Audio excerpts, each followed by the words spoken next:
Now we're going to move into the state of the plate discussion, which will be an interesting, hopefully it will not really be a technology challenge because I'm going to have support from my excellent tech team.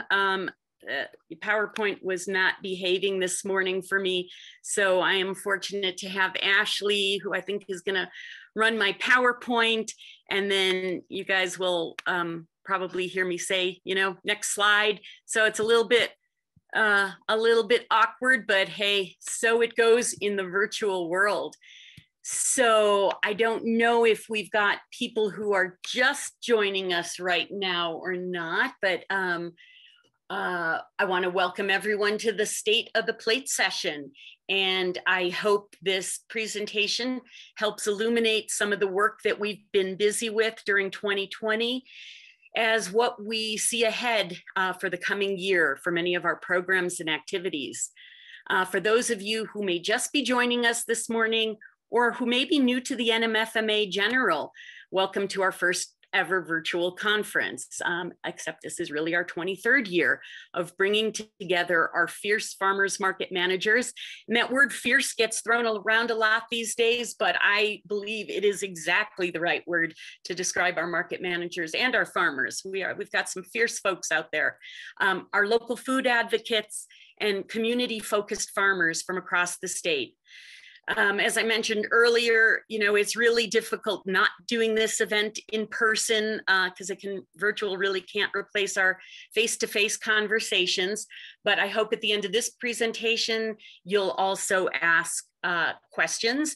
And if there are questions, you can ask questions that might even be for someone other than myself.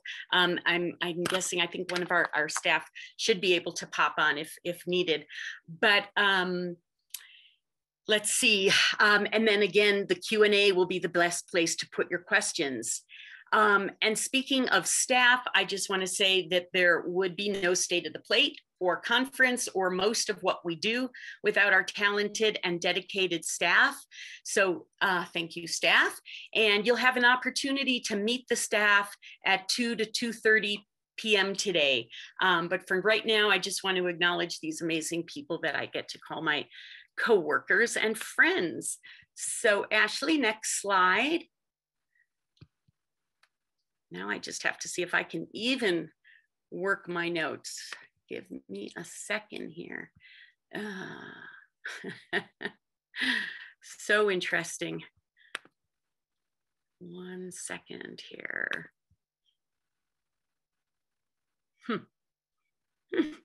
Shouldn't be so hard to see my notes. 1 quick second. Well, okay, I'm gonna give up on, you know, I knew there was a reason I printed out some notes, and I'm gonna use some notes, and some places I didn't even write notes, but yeah, so here we are. I'd also like to introduce the association's fantastic board, or really recognize rather than introduce them, our board of directors, and remind everyone that our board elections will open on Wednesday at 10:30 after our sessions hosted by board chair Jedrick Lamb. There are 3 open seats and 4 candidates, including 1 board member, Linda and Mario Rosales, who share a seat, who will be running for re-election. But for now, I just want to thank each of our board members who contribute their valuable time and help guide the ship that is the Nmfma. And the board members whose names have a little asterisk there are those who are whose terms are up this year. So I want to especially thank Avery Anderson Sponholtz, who will be stepping down after this term, and Loretta Torres, and Loretta has been on the board, I think maybe 9 years. So it's always hard to keep track how long anybody has been with us, but a special thanks to these board members who are stepping down, and then you'll have a chance to also re-elect Linda and Mario if you decide. But please be sure that you tune into our board elections. Next slide, Ashley.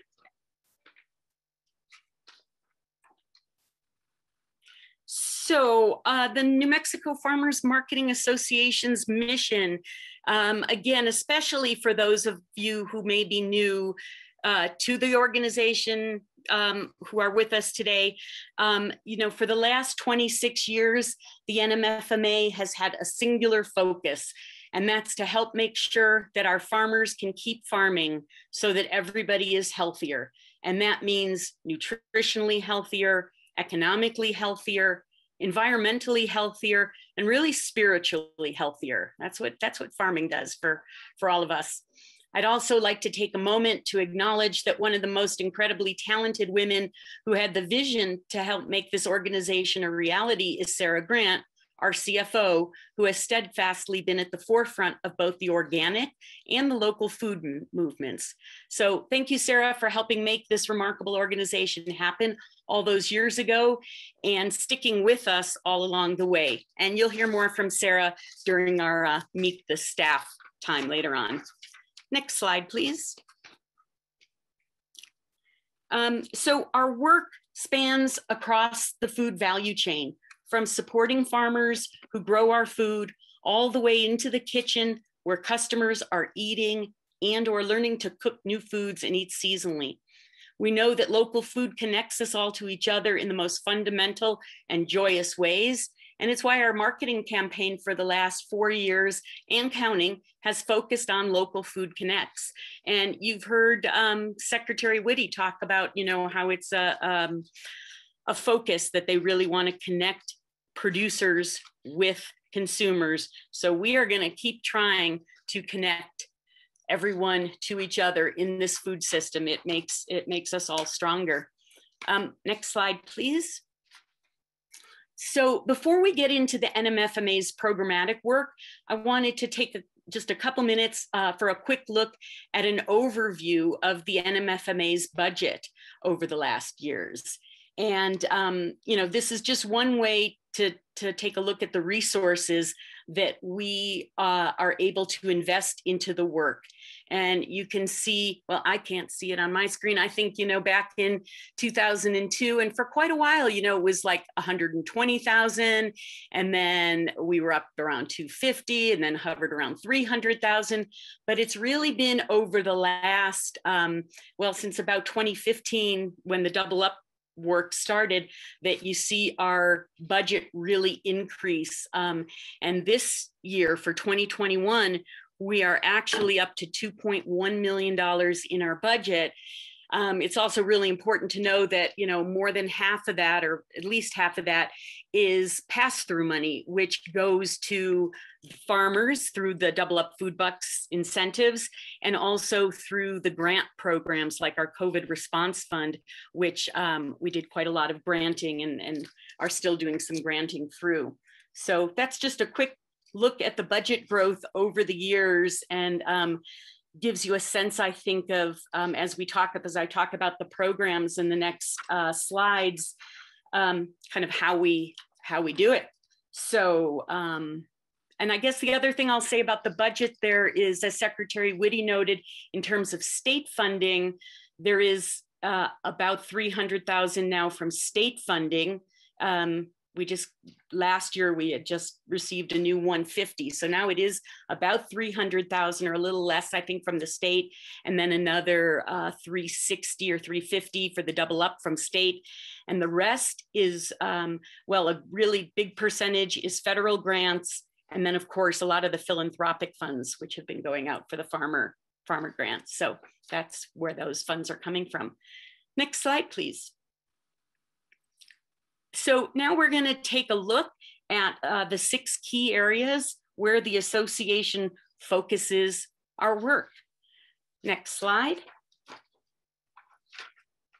And we're going to be taking a look at what we did in each area during 2020, and then what we plan to be doing, or what the highlights are for 2021. And this photo, which I think I took this one at the Santa Fe Farmers Market, or maybe Elizabeth, our very talented photographer and social media contractor, it might have been her photo, I'm not sure. This was at the Santa Fe Farmers Market in early summer, I think, or maybe it was late spring, and you can see it was empty. You know, it was really empty. So yeah, where is everyone? That's what I was wondering that day. But next slide, please. So here is some of the work that we focused on during 2020. You know, as you all know, how do you even begin to talk about last year? Totally crazy year. There were reverberations that were felt across the food system, from changes in market demand in places like restaurants and schools, to the stresses that our farmers markets experienced as they tried to navigate the COVID regulations and restrictions. In addition to changes in market demand, producers also experienced increased labor costs for things like PPE, pre-bagging the produce, and sometimes needing extra help at their market tables to handle the cash, etc. To make matters worse, at the same time of these fluctuations in the demand, we had an increased number of people in the state who were going hungry. And all of these disruptions brought about the creation of our COVID-19 Local Food Supply Chain Response Fund, or the fund as we affectionately called it, because its full name was pretty much a mouthful there. But we, with the help of our philanthropic partners, we got that fund up and running in April. So it was a pretty quick response, you know, remarkably quick for philanthropy. And between April and October, we raised and distributed $442,000 that went to farmers and ranchers and collaborative projects. The grant committee, who was fabulous, they focused much of the money. We tried really hard to focus it on underserved and tribal communities. And I want to right now take a minute to recognize the funders who made this possible, because that was money that really, it was so needed. It was so needed. When you read the grant applications and the producers, you know, farmers or ranchers who were saying they were facing having to sell their mother herd, they needed to keep the lights on. There was just a lot of dire circumstances. So it was very much appreciated that the Thornburg Foundation, the Kellogg Foundation, the No Regrets Initiative, First Nations Development Institute, the Katina Foundation, and the Altogether New Mexico group of foundations all contributed to this. And the funding support was, you know, outstanding, but perhaps most astounding of all was the community collaborations that materialized to create the local food box programs, and that paid farmers and ranchers for their food, and then it was distributed to those most in need. And I'm gonna, I'd also be, you know, I'd really be ignoring some important things if I also didn't talk about some other programs. I'll make something go away here on my screen, that we really focused on during 2020. And that was the food safety training program. We, along with our partners, we had to create what had been an on-farm, in-person training program, and it had to be rejigged to be a virtual training, which took an extraordinary amount of time. And, you know, our partners here include New Mexico Cooperative Extension, La Montanita Co-op, Agricultura, Growers Cooperative, and La Semilla, among probably others, that really pitched in to make this food safety training transition into the virtual world. And then the New Mexico Grown program. We spent quite a bit of time working with the public education department on trying to shore up the resources that would bring the New Mexico Grown program into where it's headed, which is, I'll talk about again in a minute, for 2021, but really shoring up that program was a really important part of what we did last year. And the value chain coordination, which Michael Ventacinque, who's our value chain coordinator, his wholesale support and production planning assistance was really important, because he was able to help farmers move products that were were originally set for going to one market, and then, you know, had to at the last minute find a new home. So last year was very much focused on supporting producers who were in a moment of crisis, as well as the communities who were eating, who needed food. Next slide, please. So this coming year, in terms of farmer support, you know, it's much of the same work, but I'll just highlight a couple of things. So our COVID response fund actually is continuing into this year. Probably many of you already either helped us do outreach, or maybe yourself, you applied for an infrastructure grant. We will be, our grant committee that's composed of 8 farmers from across the state who are doing heroic work right now, reading all of the applications. But this fund, this phase of the fund, which will have about $214,000 to distribute, you know, next week or maybe later this week, actually, they are working hard because we received 480 applications, and those totaled like $3.6 million. So obviously it is going to be, there's going to be a lot of people who are disappointed. It's just impossible to meet that need. That need says something really important. We're going to continue to look for new resources, whether it's through the American Recovery Act or elsewhere, to try to, you know, find some additional funding. But the fund is continuing, so there's that. Food safety training continues. This is a really foundational piece of our work. We didn't used to really do farmer training at all. And starting in 2017, this became something that we said, well, somebody needs to do this. And we're connected with all the farmers. So we are hoping that trainings will go back to in-person on-farm trainings this year. And they are monthly trainings. They're available in Spanish upon request. And again, this is thanks to our partners. We're creating a Train the Trainer program so that we can expand our cadre of trainers across the state.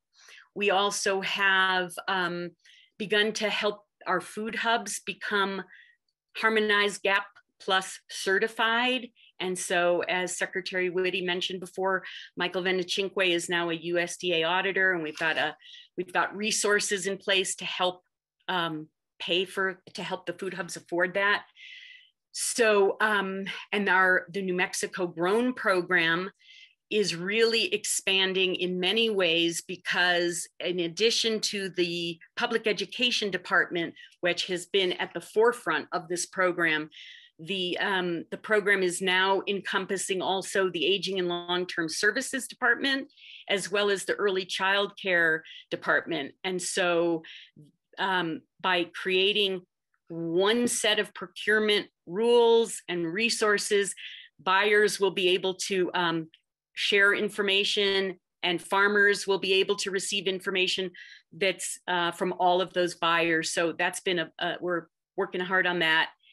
And value chain coordination will continue. So yeah, please call Mike, and I'm sure he'll put his phone number in the chat there.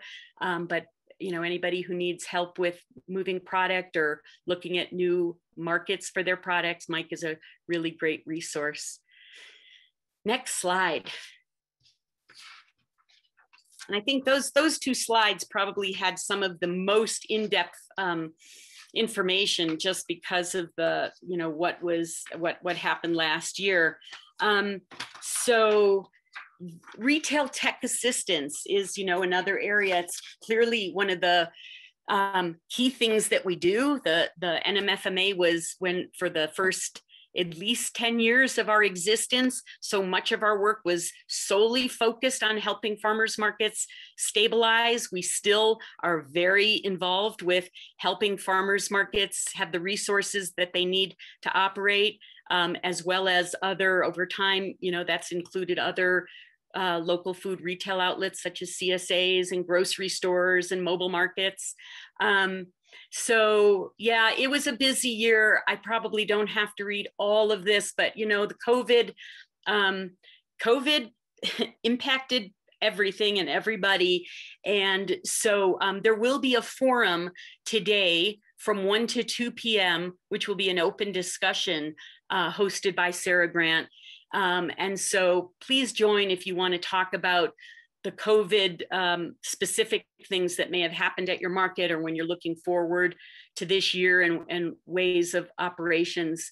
But last year we tried to make sure that there was funding for the markets to cover their PPE, and if they needed to buy thermometers. I can't believe people were taking temperatures of, it was, it's hard to even believe it, really.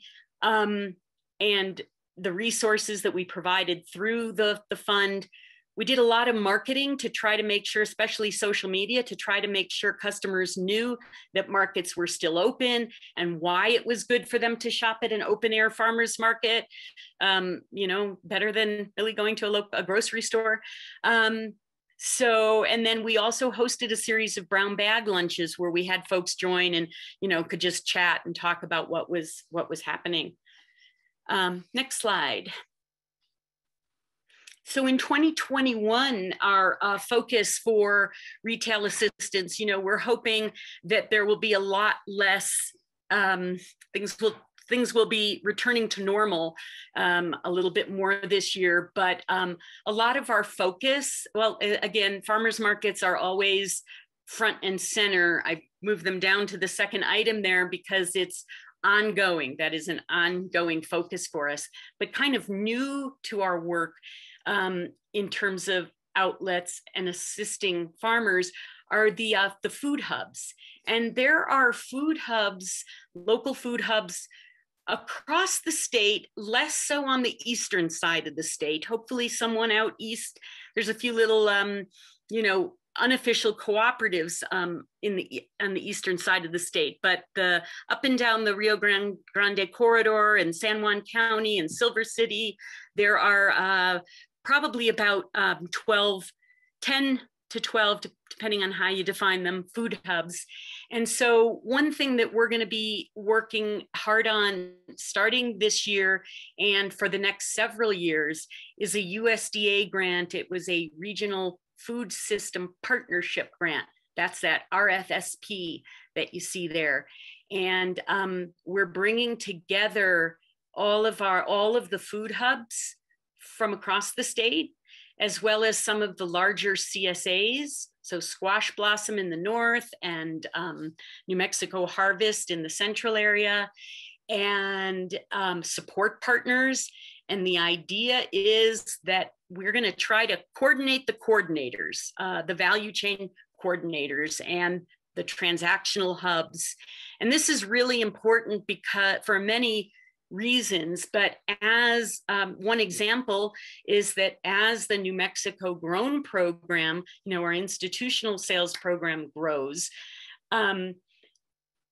farmers who may have, small farmers who may only have smaller quantities, or customers, senior centers who are only buying smaller quantities, or rural schools who only have smaller quantities.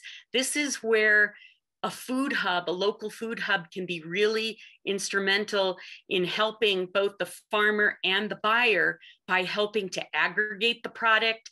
In some cases, the hubs wash the product, but they can act as a middle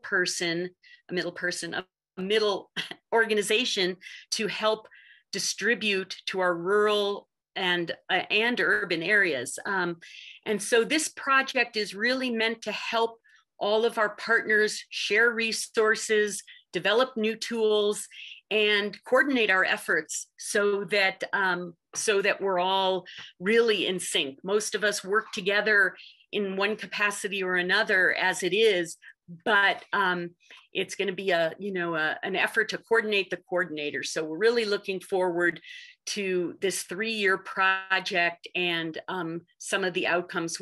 I'll say just one last thing about this, and that is that one of the deliverables is a database that is going to be a New Mexico grown database.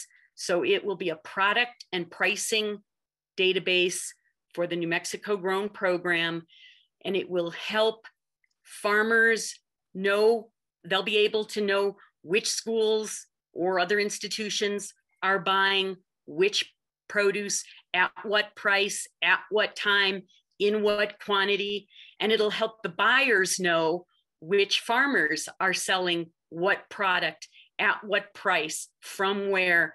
And it's really going to be a way to make that connection. And we've got a really great data analytics company that's working with us, and PED, and yeah, help through federal resources as well as philanthropic support. So that's the Food Hub project. Next slide, please. Okay, food access. It's hard to overstate the importance of the Double Up Food Bucks program, and how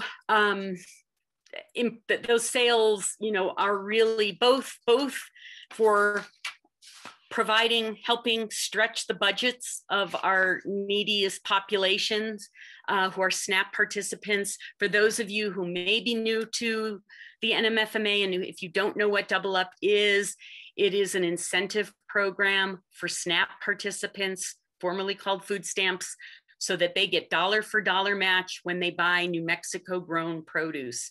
And as you can see here, the sales nearly doubled between 2019 and 2020. So they went up from 967 in 2019 to 1.5 million. And that's, it's wonderful for producers. It also just points to how much need there was last year. And a lot of that was driven by the pandemic EBT, PEBT, as they were calling it. So there were extra benefits available for people, and people used it. And I just want to point out, I think everybody who needs to be registered or who is going to Double Up workshops, Tuesday, tomorrow, and Thursday, those will be happening. There will be a lot of in-depth information there. But the Double Up program is quite remarkable. And we're very lucky to have Sarah Lucero as our program manager, who keeps that ship running very tightly. So we're lucky there. Local food boxes, we've mentioned a couple times already today. They were an outgrowth of having philanthropic funds available, and they're the way that communities came together to buy local food and get this food out to people in need. And there will be a workshop on Wednesday from 1 to 2:30 with 3 great community organizations that ran 3 different programs, and you can hear more all about local food boxes. My hope is that we are able to find some additional, whether it's Recovery Act funding or something, that there will be more funding coming along to help support those food boxes. And then the WIC and Senior Farmers Market Nutrition Programs, which are a long time program of the Nmfma's, and they're incredibly important. I know it was a hard year for WIC, for the Department of Health, for people to pick up their benefits, but it's WIC and senior programs. These things will all be coming back to life now that markets will be, when hopefully things get back to normal. And you can tune in on Tuesday from 1 to 2 with Sarah Flores-Sievers, who's the manager of the WIC and senior programs there at the Department of Health. Next slide. So in 2021,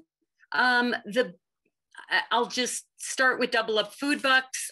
We've got a big grant. We've finished we will be shortly finishing our first 4-year grant. That was the 2016 to 2020 4-year grant for $2.1 million. And so we are just about to submit our next 4-year grant, which will be $3.3 million federal. It's matched dollar for dollar. So it means it's a $6.6 million 4-year program. Our projections show quite a lot of growth in this program area. And we're just about to submit the grant. So I'm going to be really happy when I hit that submit button. And there will be new activities, new partners. A couple of the new partners include SWAP in Albuquerque, which is great because they're going to help us tap into younger people, which is wonderful, and they're a true activist organization. We're also going to be partnering in a new way with Cooking with Kids in the northern region. who are very successfully reaching families. Even in these virtual COVID times, they've been working with school populations really successfully. So we're looking forward to new partners, all kinds of new activities that will roll out in the months ahead. And you guys will hear more about it from Sarah Lucero. I've got to start calling her Sarah Thompson in the Double Up workshops. But I really want to focus for a minute on the Fresh RX program, because this is new, or it's a new expansion of an old program. Fresh RX is a produce prescription program where clinics, health clinics, and these are mostly federally qualified healthcare clinics or health centers. So they're health clinics that focus their work in low-income communities. Sorry, I got distracted by the chat there. The clinics will enroll patients who are nutritionally at risk. And that means they can either have they could either have high blood pressure or indicators of obesity or be food insecure or food insecure. They enroll these patients in the program. The patients will receive vouchers that can be used at their local farmers markets and or local CSAs.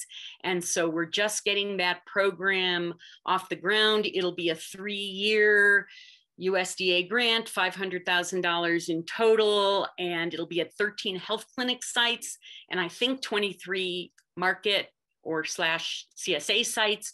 And you will later meet our new program coordinator for that, who is fabulous, Kristen Hansen. So yeah, that's a big new program for us that will again push new customers to markets, or I don't want to say push, but entice new customers to market. It's a new opportunity for farmers to educate a new set of customers, and so on.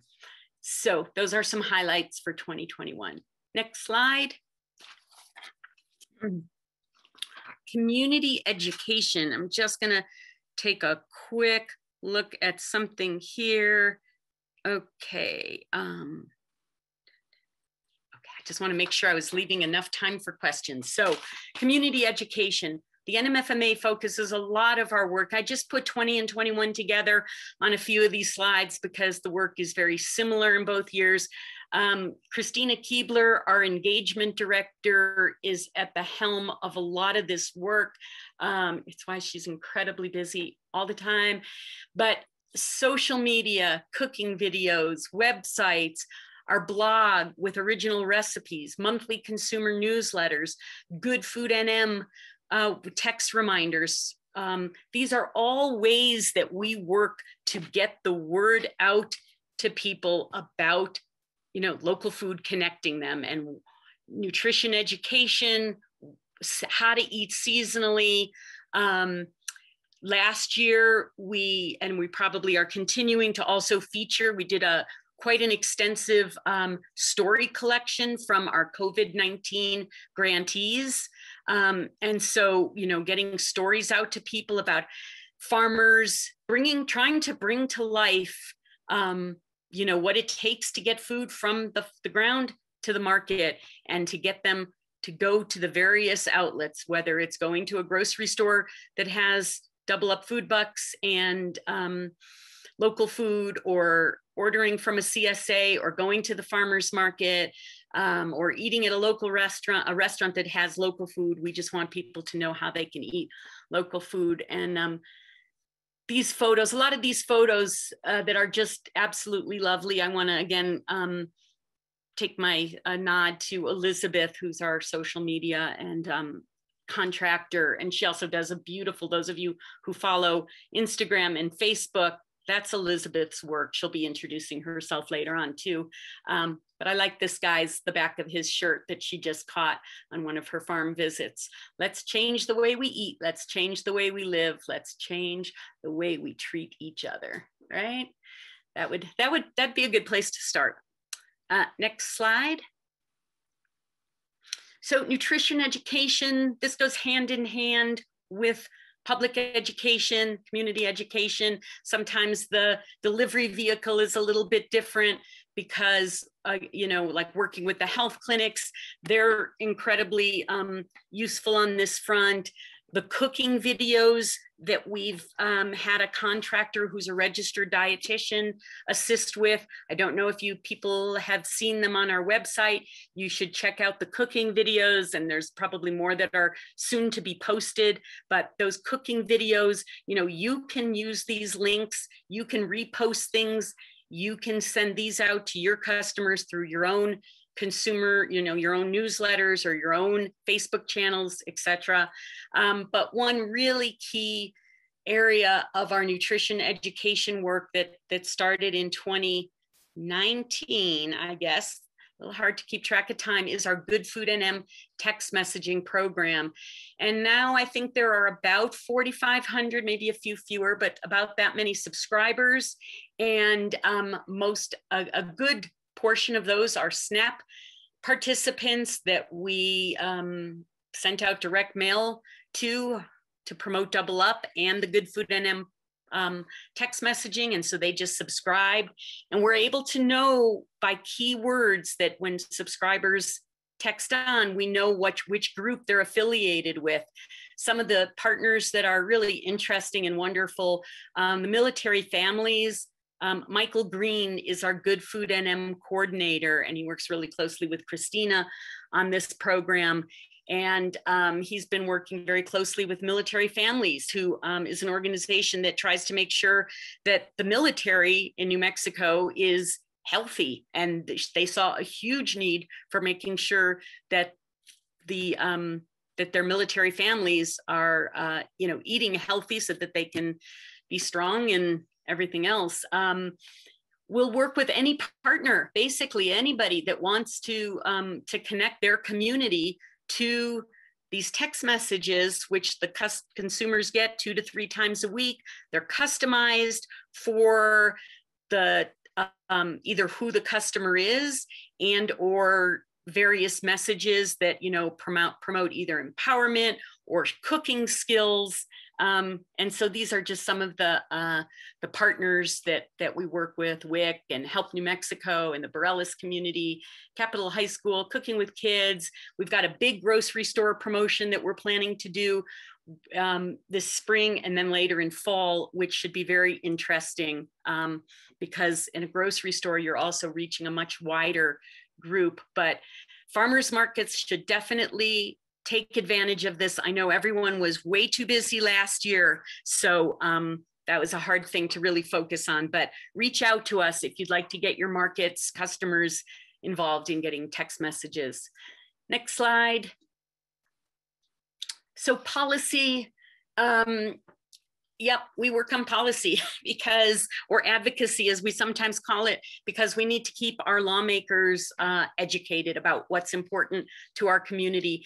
You can tune in on Wednesday at 11 for a policy workshop that will have many of our partners, and you can hear updates about what just transpired, what were the wins, and maybe what some frustrations were from the session that just took place. But this was a couple of years ago, and you know, now that's Representative Ben Ray Lujan, and now he is Senator Ben Ray Lujan, and he was at the Espanola Farmers Market. He understands the agricultural world. He knows this community, and it's our job, and all of you can help as well, but to educate our local lawmakers, local and state and federal, about why farmers markets and local food is important, because they take that information back with them. And whether it's, you know, when they're working on water policy or climate change, it's all part of the big picture. So we'll be talking more about policy on Wednesday. Next slide. So in summary, this is just kind of a real quick, I don't know, I was thinking about the way our work has changed over the years, and I mean, stayed the same and grown, but by color, you can kind of see. So if blue was the things that we started in 1994, and it doesn't mean we stopped at 1994, it's just kind of when that program started. And, you know, in orange, maybe around 2008 when that program started, and yellow, about 2017 when a program started. And then the green are more recent new programs.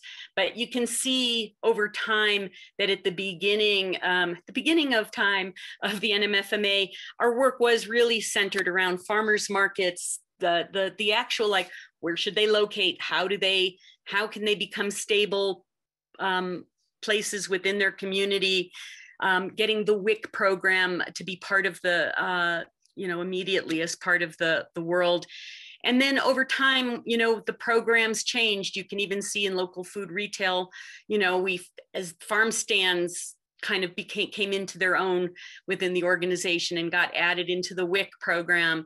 And then we added grocery stores because there was the Double Up Food Bucks program, which, you know, offered a good reason to add grocery stores into our work. And now food hubs are kind of the next frontier where we're focusing some of our time for the retail world. And with food access, the Fresh RX program is our new program. And in nutrition education, the Good Food NM texting program has been our most recent addition. And in farmer support, you know, you can see how really it wasn't until 2017 when we started to provide direct assistance to farmers. It's not that none of the programs previously supported farmers through food access or through our work at the farmers markets and through customer education, but in terms of direct support to farmers, that really began in 2017, and it's just continued to grow. So it's always interesting to kind of look at over the span of time. Next slide, because I want to leave a little time for questions. I don't really have a lot of answers here. You know, these are what's on the horizon for this year. And these are questions. Drought. I think we're all petrified of the drought situation. And I don't know, my crystal ball is a little cloudy on what that's going to look like. Soil. We've got a lot of folks working around the state on healthy soil and how important that is to retaining moisture and to keeping our topsoil in place and growing nutrient-dense food. So soil, you know, that's an area that everyone needs to focus on. Labor, will there be labor issues this year? Probably. It seems to be a continuous area of challenge.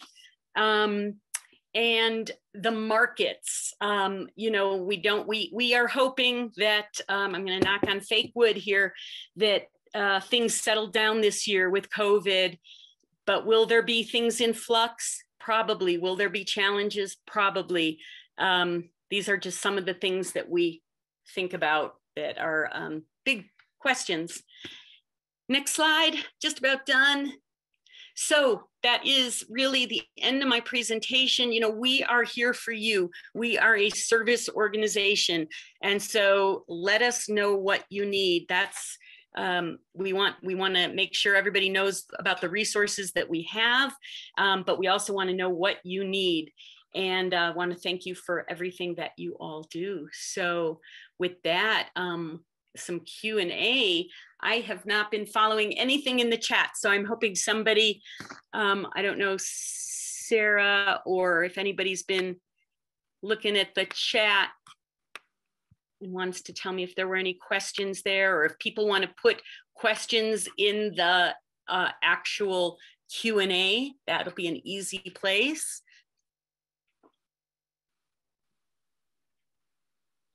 I see one comment about fire and smoke are a serious threat for those of us working long days in the fields. It's such a health hazard.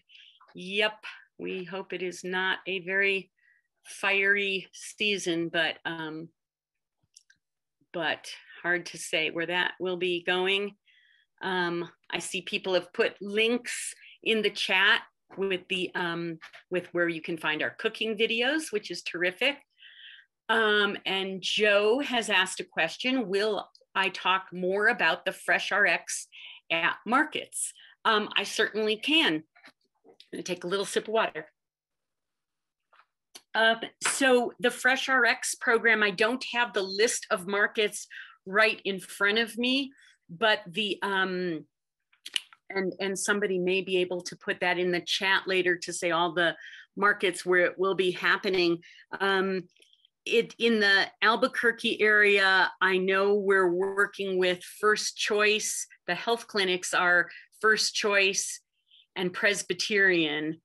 And I just honestly can't remember the list of markets that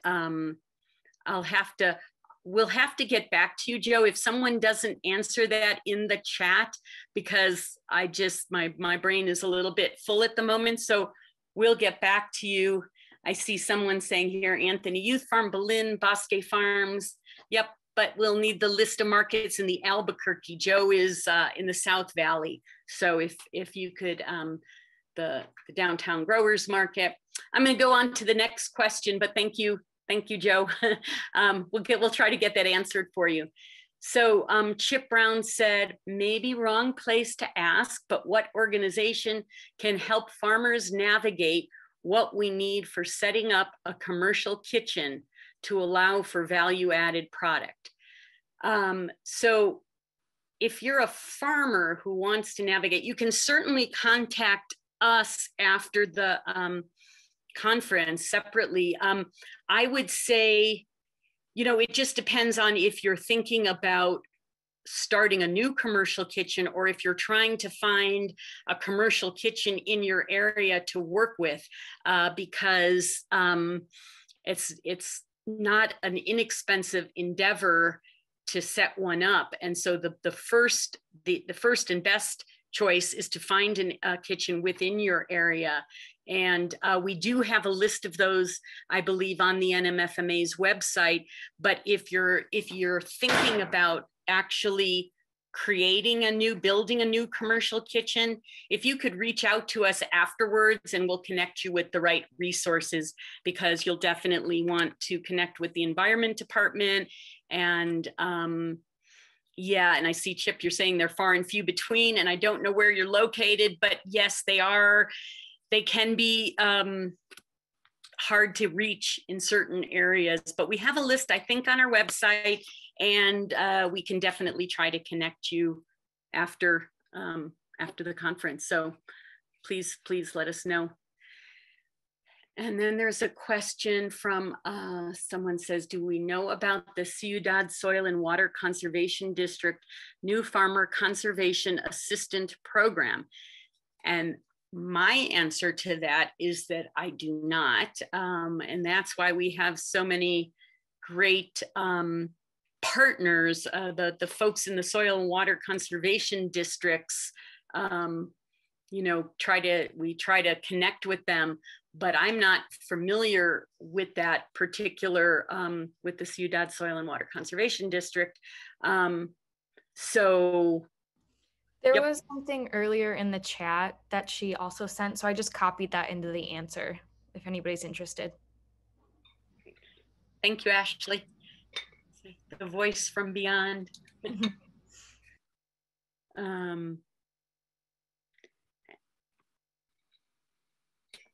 Denise, there was also a question in the chat if you were able to share the PowerPoint presentation that you made. Oh, absolutely. Be happy to. We will. I'm guessing that there will be a place on our NewMexicoFMA.org website that will have all of the resources from the conference, including my presentation. So that will be available there. Yep.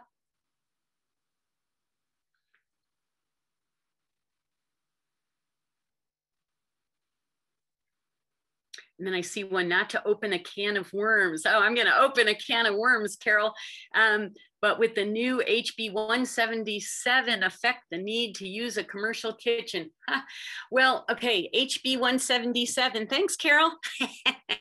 HB 177, most bills, I don't know their number, but I know that number. And that was a new cottage industry law that just got passed. And I am not 100% familiar with all of the amendments that happened to that bill, but it is going to make it easier for producers to use their at-home kitchens. Thanks for asking that, Carol, because I forgot all about that.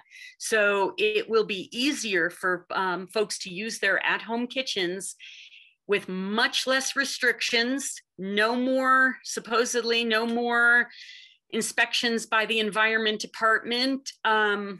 There were a lot of amendments, so I didn't quite keep up with it right towards the end, but that would be an option, Chip, that you'll have to look into. It might take the Environment Department, I'm not sure how long it'll take them to implement new law, but that did just pass. So, and you can also, if you come to our policy session, we'll probably be talking about HB 177. It's, there's pros and cons to it, but it will make it easier.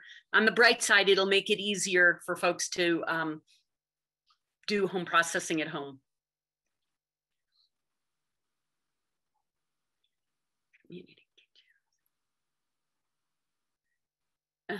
Let's see, just trying to see if there's any other questions.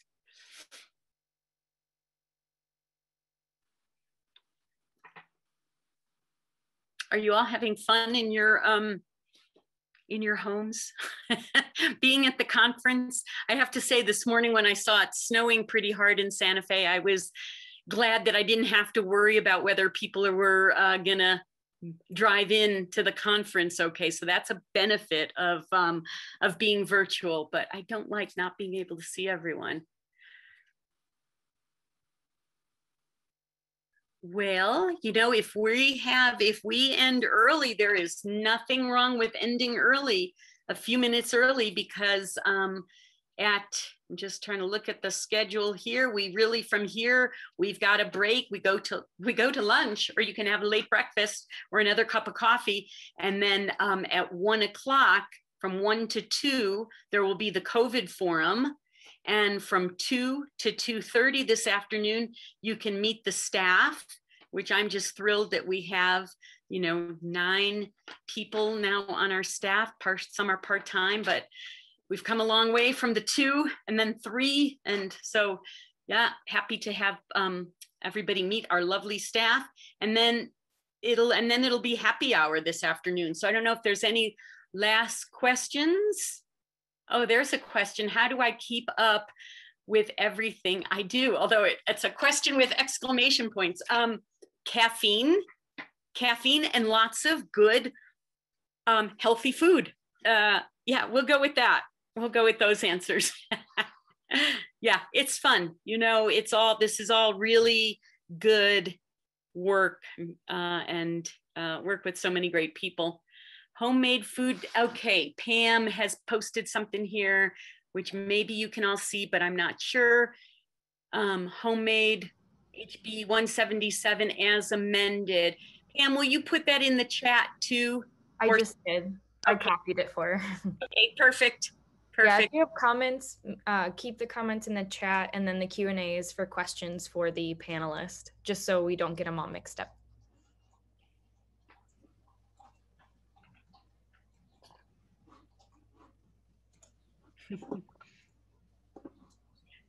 But it looks like that's it for Q&A. Yeah, I think so. So I'm just curious. I don't even know if I'm going to be able to really see this or not. So you'll have to, Ashley, you can let me know. Can people, like, what do you guys think of virtual? I don't, you don't have to, can you put your comments maybe in the chat? Like, is it helpful to you because it's easy to get to, or is it, you know, just a necessary evil? Let us know whether you put your comments in the chat now, or just let us know before, yeah, sometime we will be interested to know. So I think we can end a couple minutes early here, and well, really only a minute. We're a whole minute ahead, and we'll look forward to seeing folks at 1 o'clock. We hope to talk about COVID, and then you know, there's the schedule for the rest of the week that you can find on our website, and every day you should get a new email in your inbox that will provide, you know, all of the attendees with your links for that day. So we hope it's easy for you to attend and that this is working out okay for everyone. Hey, Denise, it looks like somebody did have their hand up. Oh, okay. It doesn't look like they typed anything, so I'm just going to give them access to talk, to ask their question. Okey-doke. Harrison Yellowman. Ashley is the all-powerful with controls. Harrison, would you like to say anything? Go ahead and unmute.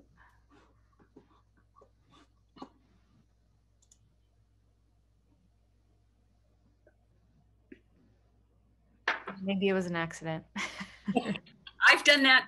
I've put my hand up and then I can't get my hand down. So I totally get that. All right. Well, thank you all for being with us this morning. We appreciate each and every one of you. We look forward to seeing all or many of you in the sessions that follow, and just anytime, let us know when you have questions or if you need anything. So thank you all, including— And Denise, there was one last question about whether or not they're going to be able to access this recording. I hope so. Yes. Right? So I guess I can answer that. Yes, we are recording this and we will have it available to you guys later. So keep checking our conference page for links to that. Terrific. Thank you all, and we'll see you at 1 o'clock.